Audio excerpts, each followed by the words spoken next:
Hello guys, welcome to Mystic Hindi tarot. कैसे हो आप सब लोग? आई होप कि आप सब लोग ठीक होंगे, अपना ख्याल रख रहे होंगे। और मैं भी थोड़ा थोड़ा ठीक हूँ, लेकिन खांसी है, अभी भी सूखी खांसी है। और आप जो मुझे बताते हो कमेंट्स में नुस्खे वुस्खे, तो मैं वो ट्राई करती रहती हूँ। उसकी वजह से मेरा काफ़ी हद तक जो कफ है वो कम हुआ है। So thank you everyone for the prayers, for the wishes. So आज हम जो रीडिंग कर रहे हैं ये कैंडल वैक्स रीडिंग कर रहे हैं। सॉरी गाइस, देखो इस तरह से खांसी आ रही है, सो आई कांट डू एनीथिंग, लेकिन वीडियो तो बनानी है आप लोगों के लिए। सो इस रीडिंग में हम डीप फीलिंग्स, डीप इमोशंस देखने वाले हैं आपके पार्टनर के, आपको लेकर, इस रिश्ते को लेकर। गाइस एक चीज़ बताना चाहती हूँ कि मेरे चैनल पे 9 बजे या 9:30 बजे, मोस्टली अब मैं रेगुलर टाइमिंग 9 बजे का ही सेट करने वाली हूँ। 9 बजे वीडियो आएगी ही आएगी हमारे चैनल पे। तो अगर इन केस आपके पास नोटिफिकेशन नहीं आती है वीडियो की, तो यूट्यूब पे जाके मिस्टिक हिंदी टैरो सर्च करके मेरा डीपी या मेरा प्रोफाइल पिक्चर, तो आपको पता ही होगा मेरे चैनल, क्योंकि मेरे नाम से बहुत चैनल्स ओपन हो गए हैं। तो मुझे खुद कभी कभी लगता है यार कि मैं खुद का चैनल सर्च करती हूँ, किसी और का ही आ जाता है। तो मुझे समझकर किसी और की वीडियो मत देखिएगा। आपको मेरी आवाज़ पता है, आपको सब कुछ, मेरा अंदाज़ पता है रीडिंग करने का। तो वी चैनल पे आके एक बार चेक कर लेना किसकी वीडियो देख रहे हो, ठीक है? और तो एक बार चैनल पे आके ना 9 बजे रोज़ चेक कर लिया करो, क्योंकि ऐसा कभी नहीं होता कि मैं वीडियो नहीं डालती हूँ। बहुत रेयरली, मुझे लगता है कि इतने 3-4 सालों में 1-2 बार ही ऐसा हुआ होगा जब मैंने वीडियो नहीं पोस्ट करी है इस चैनल पे। तो ज़रूर चैनल पे आके एक बार चेक कर लिया करो, ठीक है? क्योंकि यूट्यूब ऐसा है ना कि वो रीच नहीं देता है, कई बार वो लोगों तक वीडियो पहुंचती नहीं है। तो अगर आपके पास नोटिफिकेशन नहीं आ रही है, तो आपको मिस्टिक हिंदी टैरो चैनल पे आकर चेक करना, मतलब करना है। रोज़ 9 बजे मैं डालती ही हूँ यहाँ पे वीडियो, ठीक है? अब से 9 बजे ही आएगी, 9 PM। चाहे मंडे हो, संडे हो, ट्यूसडे हो, सैटरडे हो, जो डे हो, आपको 9 PM रात को यहाँ पे वीडियो मिलेगी ही मिलेगी, ठीक है? चलो लाइट कर लेते हैं कैंडल को। मेरी फेवरेट कलर पर्पल यूज़ करते हैं और देखते हैं डीप फीलिंग्स, डीप इमोशंस आपके पार्टनर की क्या है इस वक्त। ओके, तो यहाँ पे मैंने कर लिया है कैंडल को लाइट।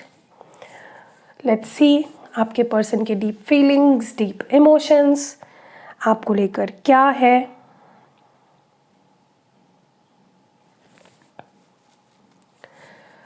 ओके, आई होप आपको दिखाई दे रहा है।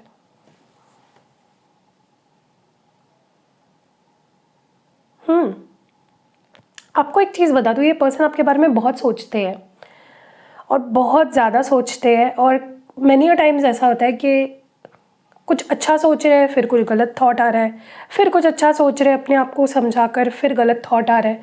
तो इनका माइंड बहुत फ्लक्चुएट होते रहता है जब ये आपके बारे में सोचते हैं, लेकिन ये आपके बारे में बहुत ज़्यादा सोचते हैं।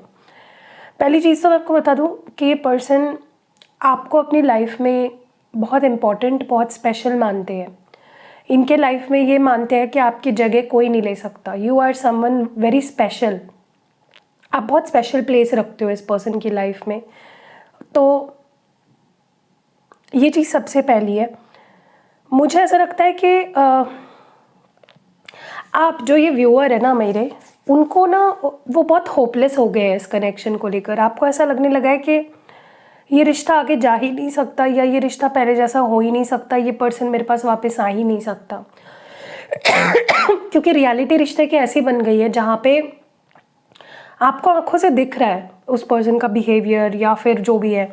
तो आपको ऐसा लगने लगा है कि नहीं, ये रिलेशनशिप तो कभी ठीक हो ही नहीं सकता, it can never go back to normal, ये रिलेशनशिप कभी सुधर नहीं सकता। लेकिन मैं आपको बता दूं कि है स्कोप, है पोटेंशियल चीज़ें वापस पहले जैसे होने की। मुझे ऐसा लगता है आप दोनों में इस वक्त फिजिकल डिस्टेंस है, ठीक है? इमोशनल डिस्टेंस तो है ही, लेकिन मुझे यहाँ पे फिजिकल डिस्टेंस भी नज़र आ रहा है। और ये डिस्टेंस जो है, ये तो दूरियां है फिजिकल आप में। ये जब से फिजिकल डिस्टेंस आई है ना आप दोनों के बीच में, तब से बहुत ज़्यादा प्रॉब्लम्स शुरू हो गई आप दोनों में। यहाँ पे कुछ कपल्स ऐसे भी हैं जिनके पहले जिनका पहले लॉन्ग डिस्टेंस नहीं था, लेकिन रिलेशनशिप में आने के कुछ टाइम बाद लॉन्ग डिस्टेंस बना है। और जब से वो लॉन्ग डिस्टेंस बना है, तब से रिश्ता बिगड़ता ही गया है। क्योंकि मैंने अक्सर देखा है कि लॉन्ग डिस्टेंस रिलेशनशिप स्पेशली जो पहले नहीं होते हैं बाद में बनते हैं, उसमें बहुत इश्यूज आते हैं। हाँ, पहले से अगर लॉन्ग डिस्टेंस हो तो इतनी प्रॉब्लम नहीं आती है, लेकिन एक टाइम के बाद अगर लॉन्ग डिस्टेंस में आ रहे हो तो वहाँ पे दिक्कतें बहुत आती है। वही दिक्कतों का सामना आपने इतना कर लिया है कि आपको अभी लगने लगा है कि ये पर्सन और मेरे बीच अब कभी ठीक कुछ होगा भी या नहीं, ठीक है, आप बहुत डाउटफुल हो। लेकिन एक चीज़ है कि आपके जो पार्टनर है ना, वो अपने एक्शंस को लेकर, अपने बिहेवियर को लेकर खुश नहीं है। उन्होंने आज तक आपके साथ इस रिश्ते में जो भी किया है, दे आर नॉट हैप्पी। उनको ऐसा लग रहा है कि मैं उसको कैसे फेस करूँ, मैं उसको कैसे समझाऊँ, या मैं कैसे उसका दिल जीतूँ, मैं कैसे उसका ट्रस्ट जीतूँ, ठीक है। मुझे ऐसा लगता है कि आप ना इस पर्सन को, मतलब आप बहुत गुस्से में हो इस पर्सन को लेकर। आप प्यार बहुत करते हो, आप इस पर्सन को हमेशा अपनी लाइफ में चाहते हो, लेकिन अभी आपका जो इस वक्त का जो अंदर आपका, मैं अगर फीलिंग बताऊँ ना, आपको ऐसा लगता है कि नहीं यार, मुझे ना ये रिश्ता चाहिए ही नहीं, तो मेरे पास आ भी मत सेकेंड चांस मांगने के लिए। लिटरली आप गुस्सा हो इस पर्सन से, बहुत गिले शिकवे आपके मन में, बट अंदर डीप इनसाइड अगर आपकी फीलिंग्स देखें तो you want this connection. But कहीं ना कहीं आपके पर्सन पास्ट में ना अपनी फीलिंग्स को लेकर, अपने प्यार को लेकर, दे वर नॉट वेरी श्योर। ये पर्सन आपको मिक्स सिग्नल्स देते थे पास्ट में, ठीक है। मुझे ऐसा लगता है इस वक्त इनकी एनर्जी में सबसे ज़्यादा फीलिंग जो मैं फील कर रही हूँ वो है सेक्शुअल। ये बहुत फिजिकली अट्रैक्ट हो रहे हैं आपकी तरफ, प्यार करते हैं गाइस, डोंट वरी, प्यार बहुत करते हैं, लेकिन इस वक्त ये फिजिकली बहुत ज़्यादा आपकी तरफ अट्रैक्ट हो रहे हैं। ये आपके बॉडी को इमेजिन कर रहे हैं, ये आपको विजुअलाइज कर रहे हैं, ये आपको लिटरली, मतलब they want to feel you, they want to touch you, ठीक है। मुझे ऐसा लगता है कि आप ज़बरदस्ती अपने आप को रोकते हो इस पर्सन के बारे में सोचने से। यू आर लाइक, अब मैं तुम्हारे बारे में नहीं सोचूंगी, अब मैं तुम्हारे बारे में नहीं सोचूंगा, अब बहुत हो गया, बहुत वेट कर लिया, बहुत सह लिया, बहुत नाटक देख लिए, अब नहीं, you know, it's enough is enough. आपके मन में गुस्सा बहुत है इस पर्सन को, लेकिन आप प्यार उतना ही करते हो। मुझे ऐसा लगता है कि ये पर्सन को समझ ही नहीं आ रहा है कि इस रिश्ते को वो पहले जैसा कैसे बनाए, इस रिश्ते को वो कैसे सुधारे, आपको फेस कैसे करे, आपको समझाए कैसे। तो ये जो टूटा हुआ रिश्ता है, इसको जोड़े कैसे। दे हैव नो आइडिया कि मैं ऐसा क्या करूँ जिससे कि चीज़ें ठीक हो जाए। मैं एक चीज़ बताऊँ आपको, आप भले ही गुस्सा हो इस पर्सन से, लेकिन आपकी जो फीलिंग्स है ना, आपकी जो प्यार है इस पर्सन के लिए, वो अनकंडीशनल है। आप बहुत प्यार करते हो इस पर्सन से, ठीक है, और उसके पीछे आपकी कोई मंशा नहीं है, कोई बुरी इंटेंशन नहीं है, ठीक है। ये पर्सन ना आपके मतलब जो फीलिंग्स या आपके लिए फील कर पाते हैं ना, या जो आपने एक्सपीरियंस दिए इस पर्सन को, जो मेमोरीज दी आपने, वो किसी के साथ फील नहीं कर पाते। हो सकता है उनके आसपास ऑप्शंस हो सकता है कि यू नो उनके पास लाखों लोग हैं जो उनसे जुड़ना चाहते हैं, लेकिन आप एक ऐसे पर्सन हो जो एक्सपीरियंस आप देते हो, जो प्यार आप देते हो, जो फीलिंग्स आप देते हो, वो कोई नहीं दे पा रहा है इस पर्सन को। And they are so shocked, ये पर्सन शॉक्ड है कि ऐसा कैसे हो सकता है।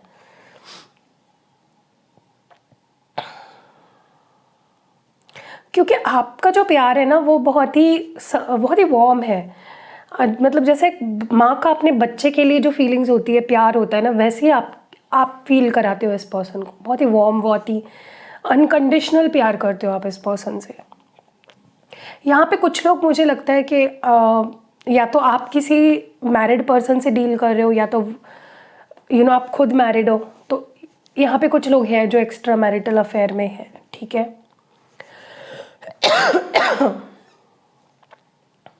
और अगर वो पर्सन है जो मैरिड है, तो उनको उनके बीवी या उनके पति से भी वो चीज़ें फील नहीं होती है, या वो प्यार नहीं मिलता है जो प्यार आप उन्हें देते हो। जितना आप उन्हें समझते हो, आप उन्हें प्यार करते हो, उन्हें लगता है कि उनका पति या उनकी पत्नी भी उन्हें उतना समझ नहीं पाती है, okay.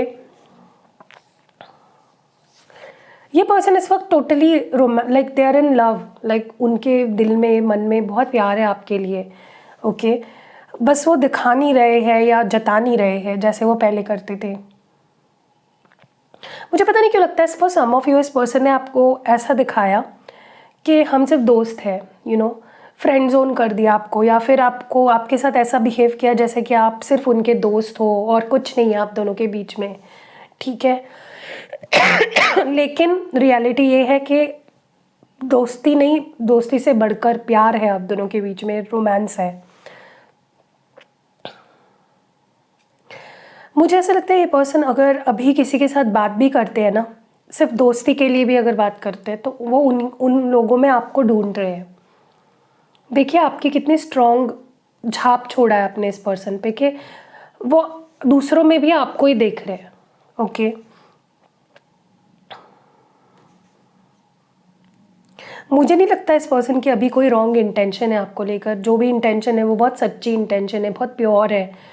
Okay, now they really love you and they really have true feelings for you. ये मैं यहाँ पे बहुत स्ट्रांगली देख रही हूँ। मुझे लगता है कि आप देखो, आप दोनों में अगर कोई भी प्रॉब्लम हुई है ना पास्ट में, तो उसके पीछे वजह मुझे इस पर्सन के कुछ अपने पर्सनल इश्यूज लग रहे हैं। इनका करियर हो सकता है, इनकी फैमिली लाइफ हो सकती है, या ये मेंटली, फिजिकली, फाइनेंशियली किसी भी तरह से मे बी फिट नहीं थे इस कनेक्शन को आगे बढ़ाने के लिए। सो या ये पर्सन डेफिनेटली, इन्होंने आपसे ब्रेकअप अगर किया था तो वो इस वजह से किया था कि उनके अपने कुछ प्रॉब्लम्स थे। ओके, जिसका आपसे कोई लेना देना नहीं है। मुझे ऐसा लगता है कि कहीं ना कहीं ना आपके साथ जितना भी बुरा किया है ना इस पर्सन को, उनका कर्मा मिल चुका है। ठीक है, और वो कर्मा इस तरह से मिला है इनको कि इनके दुश्मन बन गए, इनसे जलने वाले, इनसे इनके काम पे, इनके पर्सनालिटी पे जलने वाले लोग इन्होंने कहीं ना कहीं ये इनका कर्मा है, क्योंकि इन्होंने आपकी मासूमियत, आपके प्यार को समझा नहीं। सो इनको कर्मा इस तरह से मिला कि इनसे जलने वाले लोग बढ़ गए इनके आसपास। ये पर्सन आपके अभी भी बहुत परवाह करते हैं, अभी भी आपसे बहुत प्यार करते हैं। ये आपको जाने नहीं देंगे, ये लॉन्ग टर्म में आपको जाने नहीं देंगे। ठीक है, ये लौट कर आएंगे और ये आपको कभी भी छोड़ेंगे नहीं। आपको अगर ऐसा लगता है ये पर्सन मुझे छोड़ चुका है, ख़त्म है किस्सा, तो नहीं, फिर से आएंगे। सॉरी गाइस, इस फ्लेम से भी मुझे कैसे तो भी हो रहा है। मुझे ऐसा लगता है पास्ट में ये पर्सन आपको जानबूझ के अपने पीछे भगाते थे, अटेंशन आपका पाना चाहते थे, ड्रामा करते थे, आपको परेशान करते थे। मतलब ये पर्सन टोटल एक विलन रोल में थे जब आपके साथ थे, लेकिन अब वो काफ़ी मैच्योर हो गए। अब वो जब आएंगे ना आपके पास, आप उनके अंदर का बिहेवियर चेंज देखोगे कि पर्सन कितना मैच्योर हो गया है, ये पर्सन कितना अंडरस्टैंडिंग हो गया है, पहले जैसा नहीं रहा।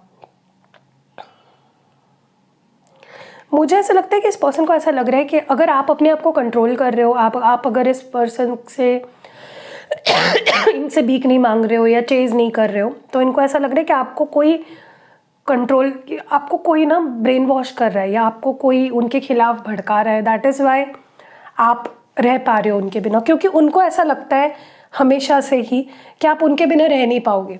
That is what they think. लेकिन क्योंकि अब आप रह रहे हो, बड़े स्ट्रांगली रह रहे हो, ये उनके लिए बहुत ही ज़्यादा डिस्टर्बिंग है कि उनको ऐसा लग रहा है कि तुम मेरे बिना कैसे रह पा रहे हो। पर जब ज़रूर तुम्हारे लाइफ में कोई है जो तुम्हें मेरे खिलाफ भड़का रहा है या तुम्हें इन्फ्लुएंस कर रहा है किसी तरह से। So definitely this person has a lot of, ये पर्सन को लगता है कि आपकी लाइफ में ऐसे लोग हैं जो आपका दिमाग में भरते हैं चीज़ें। और मुझे ऐसा लगता है फ्यूचर में ये पर्सन डेफिनेटली अपनी फीलिंग्स आपके सामने एक्सप्रेस करेंगे। हम कार्ड रीडिंग करेंगे अभी, ठीक है। चलिए इस पर्सन के डीप इमोशंस, डीप फीलिंग्स देखते हैं आपके लिए क्या है। प्लीज़ क्लियर मैसेजेस दीजिए डिवाइन। इस पर्सन की डीप फीलिंग्स, डीप इमोशंस क्या है, ये पर्सन क्या फील कर रहे हैं।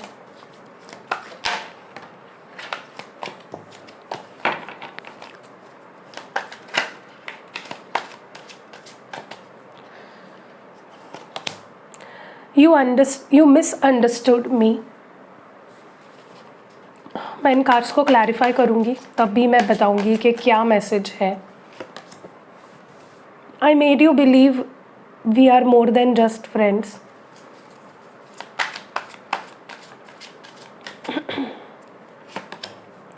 I wonder what you think about me now।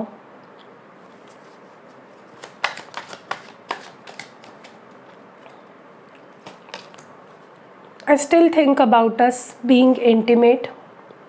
मैंने बोला ना, अट्रैक्शन, फिजिकल अट्रैक्शन इस वक्त बहुत ज़्यादा हो रहा है। I'm coming with the offer you can't refuse.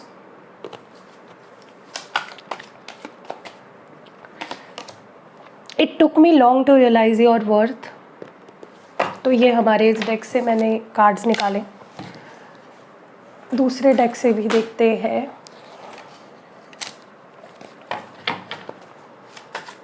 Please clear messages दीजिए divine. Deep feelings, deep emotions इस पर्सन के क्या है.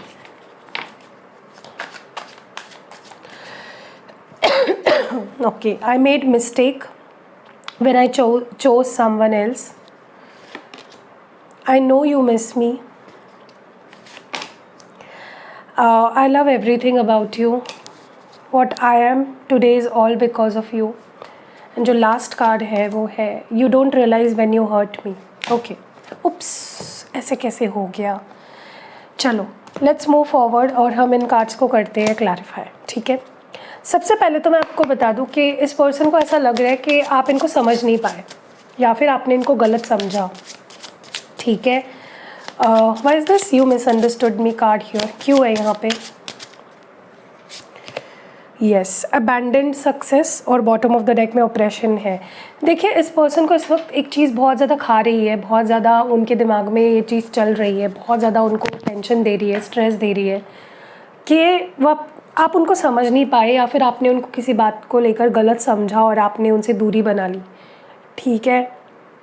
कहीं ना कहीं वो चीज़ अभी भी इनके ऊपर एक बोझ बन के बैठी है इनके दिमाग में और वो कहीं ना कहीं उस थॉट को अपने दिमाग से निकाल नहीं पा रहे हैं. ओके. क्योंकि मुझे यहाँ पे लग रहा है आपने भी गिव अप कर दिया है इस पर्सन पे और आपको जाते हुए आपको जब ये पर्सन जाता हुआ देख रहे हैं ना, या इन्होंने पास में जब आपको जाते हुए देखा, जब आपने इनको चेज़ नहीं किया, जब आपने इनको मनाया नहीं, तो वो दिन ब दिन इनके ऊपर इनके दिमाग पे एक बोझ बनने लगा कि यार सामने वाले ने मुझे गलत समझ लिया, उसने मुझे छोड़ दिया, उसने मुझ पे गिव अप कर दिया. ठीक है. I made you believe we are more than just friends. ऐसा क्यों कह रहे हैं. ओके. यहाँ पे है 9 ऑफ वॉन्ड्स और बॉटम ऑफ द डेक में है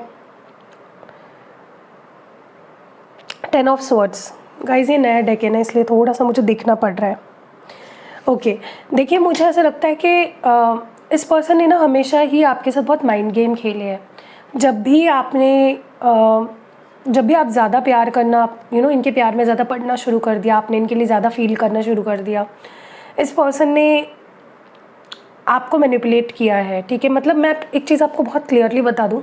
देखिए ऐसा नहीं कि ये आपसे कभी प्यार नहीं करते थे, लेकिन जितना फील करते हैं ना उससे ज़्यादा शो किया है इस पर्सन ने. ओके. तो मैनिपुलेट ही किया है एक तरीके से देखा जाए तो, क्योंकि जब आप दोस्त थे, जब आप दोनों के बीच में ज़्यादा कुछ था नहीं, तभी भी इस पर्सन ने आपको ऐसे शो किया जैसे कि हम फ्रेंड्स से कुछ ज़्यादा है. तो ये इनका एक मैनिपुलेट करने का तरीका है, क्योंकि आपको खोना भी नहीं चाहते थे, आपको खोने का डर भी इस पर्सन के अंदर था. तो इन्होंने आपको डेफिनेटली मैनिपुलेट किया है किसी ना किसी तरीके से, स्पेशली सेपरेशन के दौरान. ठीक है. I wonder what you think about me now. Moon card है यहाँ पे और बॉटम ऑफ द डेक में है 2 ऑफ पेंटिकल्स. देखिए कहीं ना कहीं मुझे ऐसा लगता है कि अब क्योंकि आप अपनी फीलिंग शो नहीं कर रहे हो, अब आप चुप हो, अब आप अपने में खोए हुए हो, अब आप अपनी लाइफ में बिजी हो, तो इस पर्सन को अब समझ में नहीं आ रहा है कि अब आप इनके बारे में क्या सोचते हो, अब आपके थॉट्स क्या है इस पर्सन को लेकर. ठीक है. I still think about us being intimate. इसको प्लीज़ क्लैरिफाई करें. ये पर्सन आपकी तरफ बहुत अट्रैक्शन फील करते हैं. मैंने बोला ना, फिजिकल अट्रैक्शन. आपकी पर्सनालिटी, आपकी लुक्स, आप जिस तरह से अपने आप को कैरी करते हो, हर चीज़ इस पर्सन को आपकी तरफ बहुत ही ज़्यादा अट्रैक्ट करती है. एंड यू आर लाइक या आप एक ट्रॉफी हो इस पर्सन के लिए, and they want to have you. Physically ये पर्सन बहुत अट्रैक्ट हो रहा है आपकी तरफ. I am coming with an offer you can't refuse. 8 of swords and 6 of swords. Guys मैं आपको एक चीज़ बोलूँ, ये पर्सन आपकी लाइफ में एक ऑफ़र लेकर आएंगे तो सही, लेकिन वो ऑफ़र आपको बहुत सोच समझ के वो ऑफ़र को एक्सेप्ट करना है, क्योंकि ये पर्सन आपको पहले भी इस पर्सन ने आपको मैनिपुलेट किया है, तो ये आने वाले समय में भी आपको कर सकते हैं. झूठा दिलासा देना, झूठे वादे करना, या आँखों पे पट्टी बांध के आपको विश्वास नहीं करनी है इस पर्सन पे, क्योंकि फॉर एग्जांपल अगर ये पर्सन आकर बोलता है कि मैं तुम्हें अब कभी छोड़ कर नहीं जाऊँगा और आप इनको एक्सेप्ट कर लेते हो, तो ये पर्सन फिर से जा सकते हैं। इस बात का ध्यान रखो, ठीक है। It took me long to realise your worth. क्यों कह रहे हैं ऐसा? द हर्मिट और द टावर। मुझे ऐसा लगता है कि आपको खोने के बाद इस पर्सन को रियलाइज़ हुई आपकी वैल्यू, आपकी इंपॉर्टेंस। फिर भी मुझे लगता है ये पर्सन आकर कुछ गलती करने वाले हैं, तो आपको इस पर्सन पे आंखें बंद करके बिल्कुल ट्रस्ट नहीं करना है, ठीक है। लेकिन हाँ, जब इस पर्सन को अपना कर्मा मिला, जब इस पर्सन को आपके बिना अपनी लाइफ जीनी पड़ी, जब इस पर्सन को डिज़ास्टर झेलना पड़ा, तब इनको आपकी वैल्यू समझ आई। और अब लेट हो चुका है। कभी कभी ना किसी की वैल्यू लेट समझ में आने का कोई फ़ायदा नहीं रहता है। I made mistake when I choose someone else. ऐसा क्यों कह रहे हैं? मुझे लगता है पर्सन बस अपनी सेफ साइड प्ले करते हैं, ये ऑप्शंस रखते हैं। ये पर्सन, इन्होंने डेफिनेटली अब इनको समझ रहा है कि इन्होंने किसी और को चूज़ करके, किसी और को प्यार देकर गलती करी, ठीक है। Now they want to come back to you. I know you miss me. ऐसा क्यों कह रहे हैं? 3 of wands and knight of wands. See, वो बस आपके मैसेज कॉल का इंतज़ार कर रहे हैं। आपसे एक हिंट मिल गई ना इस पर्सन को, they will just rush towards you, okay. क्योंकि इनको ये एक ओवर कॉन्फिडेंस है इस पर्सन को कि आप इनको भुला नहीं पाओगे, आप इनके बिना जी नहीं पाओगे, आप मिस कर, मैं ये नहीं बोल रही हूँ कि आप मिस नहीं कर रहे हो या आप इनके बिना जी सकते हो, मैं बस बता रही हूँ इनको बहुत ओवर कॉन्फिडेंस है, ओके। आपको इनके ओवर कॉन्फिडेंस को और ज़्यादा बढ़ावा नहीं देना है, मैं बस इतना ही बोलूँगी। क्योंकि जब इंसान ओवर कॉन्फिडेंट हो जाता है ना, वो हमें अपने तरीके से they start playing with us, okay. I love everything about you. ऐसा क्यों कह रहे हैं? Okay, 9 of cups and the chariot. देखिए, आप इस पर्सन के लिए आप एक कंप्लीट पैकेज हो। You are like a wish which has been fulfilled. मतलब मन्नत मांग के ही आप जैसा पर्सन किसी को मिल सकता है, ठीक है। And they are very sure about you. वो बहुत श्योर है, कोई डाउट नहीं है उनके मन में आपको लेकर कि आप उनके लिए परफेक्ट हो या नहीं, या आप उनको चाहिए हो या नहीं, ऐसा कुछ नहीं है। What I am today is all because of you. ऐसा क्यों कह रहे हैं? यस, देखिए, मुझे ऐसा लगता है कि आज तक आपने इस पर्सन को बहुत मोटिवेट किया, बहुत सपोर्ट किया, बहुत इंस्पायर किया, और जैसे ही आपने कुछ ये सब चीज़ें देना इनको बंद कर दिया, इनकी लाइफ इन्होंने जो भी पाया था आपके होते हुए वो सब खो दिया इस पर्सन ने, ठीक है।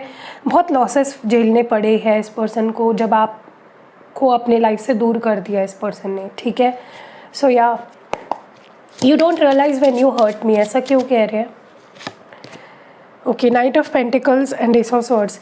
हो सकता है कि आपने अपने लिए स्टैंड लेना शुरू कर दिया, सच बोलना शुरू कर दिया, अपने अपनों डिफेंड करना शुरू कर दिया, और इनको लगता है कि आप सिर्फ अपने बारे में सोचने लगे, प्रैक्टिकल हो गए, सेल्फिश हो गए।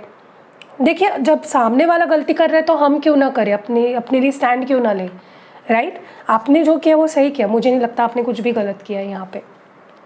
सो या दैट वाज इट। कैसी लगी आपको ये प्यारी सी रीडिंग? कमेंट्स में ज़रूर बताइएगा। रीडिंग अगर पसंद आई है तो लाइक, कमेंट, शेयर करना बिल्कुल नहीं भूलना है। मिलते अगली वीडियो में, अपना ख्याल रखिएगा। सॉरी, मेरी खांसी की वजह से अगर इरिटेट हुआ होगा तो आई अंडरस्टैंड, होता है इरिटेट, क्योंकि माइक लगाया होता है ताकि आपको अच्छे से सुनाई दे, लेकिन माइक में फिर खांसी की भी आवाज़ आती है, तो आप इरिटेट हुए होंगे, लेकिन मेरे भी हाथ में कुछ नहीं है। अगर मैं माइक के बिना वीडियो बनाऊँगी ना तो आपको सुनाई नहीं देगा, तो प्लीज़ माफ़ करिए अगर मेरी वजह से आपको इरिटेट हुआ होगा। तो मिलते अगली वीडियो में, अपना ख्याल रखिएगा guys. Stay blessed, love you.